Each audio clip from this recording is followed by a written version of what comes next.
Thrissur medical കോളേജിൽ ലഹരി ഉപയോഗിച്ചെത്തിയയാൾ ഡോക്ടറെയും ജീവനക്കാരെയും മർദ്ദിച്ചു. അടിപിടിയിൽ പരിക്കേറ്റ് ചികിത്സയ്ക്കെത്തിയ യുവാവാണ് അക്രമം നടത്തിയത്. ലിഷോയി ചേരുന്നു. ലിഷോ, എപ്പോഴായിരുന്നു സംഭവം? പിടികൂടിയ ഇയാളെ ഇന്നലെ രാത്രിയായിരുന്നു ഈ സംഭവം. മെഡിക്കൽ കോളേജ് ആശുപത്രിയിൽ മദ്യപിച്ച് എത്തിയ ആളാണ് പരാക്രമം സൃഷ്ടിച്ചത്. ജീവനക്കാരന്റെ ഇടപെടലിലൂടെയാണ് ഡോക്ടറെ രക്ഷപ്പെടുത്തിയത്. ഡോക്ടറുടെ കഴുത്തിന് കുത്തിപ്പിടിച്ച് വലിയ തോതിൽ ഭീകരാന്തരീക്ഷം സൃഷ്ടിച്ചിരുന്നു. തൃശൂർ ഗവൺമെന്റ് മെഡിക്കൽ കോളേജിൽ പുലർച്ചെ 1:30-ക്കാണ് ഈ ഒരു സംഭവം ഉണ്ടാകുന്നത്. മുതുവറയിൽ വെച്ച് അടിപിടിക്ക് പരിക്കേറ്റ നിലയിൽ മെഡിക്കൽ കോളേജിലേക്ക് ചികിത്സയ്ക്കായി എത്തിയതായിരുന്നു യുവാവ്. തുടർന്ന് ആശുപത്രിയിൽ വെച്ചാണ് അക്രമാസക്തനായത്. ഈ യുവാവ് അത്യാഹിത വിഭാഗത്തിന്റെ ഡോറിന്റെ ചില്ലുകൾ ഉൾപ്പെടെയുള്ളവ തല്ലി തകർത്തിട്ടുണ്ട്.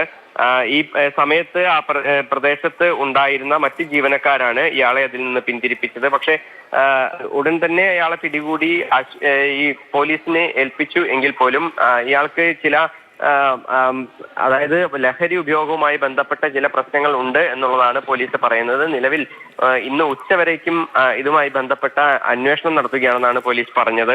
കാരണം ഇയാളുടെ പശ്ചാത്തലം ഉൾപ്പെടെയുള്ള കാര്യങ്ങൾ തന്നെ അന്വേഷിക്കേണ്ടതുണ്ട്.